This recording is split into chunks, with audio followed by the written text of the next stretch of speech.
If you want to make your Canva designs look more polished, more professional, and a lot more eye-catching, then adding a shadow is one of the easiest effects you can use. In this tutorial, I'm going to show you exactly how to add shadow in Canva step by step, whether you're working with an image, text, or another element on your design. And if this video helps you out, make sure to hit like and subscribe for more quick Canva tutorials just like this one. Alright, let's jump right in. First, go to Canva and open the design you want to edit. This can be a social media post, YouTube thumbnail, presentation slide, flyer, or any other Canva project. Once your design is open, look for the item you want to add a shadow to. You can click on an image, a text box, or even an element like an icon or shape. Now, the next step depends on what you selected. If you clicked on an image, you'll want to look up at the top toolbar and click Edit Photo.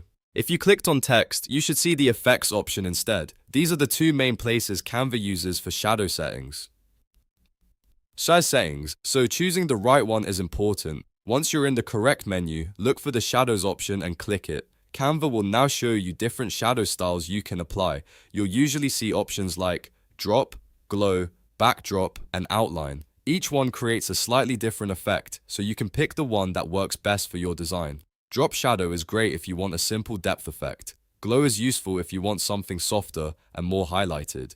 Backdrop gives a nice layered look, and outline can help separate text or elements from the background. After you choose a shadow style, click it once more to open the customization settings.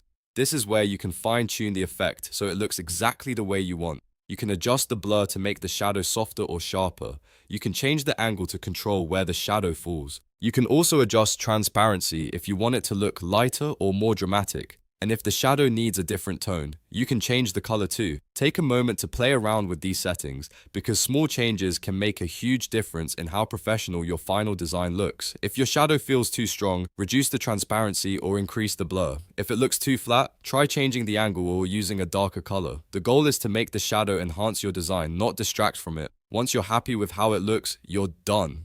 That's all it takes to add a shadow in Canva. It's a simple effect, but it can really help your text stand out, make images pop, and give your graphics a more polished finish. If you found this Canva tutorial useful, please give it a like and subscribe for more easy step-by-step design guides. Thanks for watching, and I'll see you in the next one.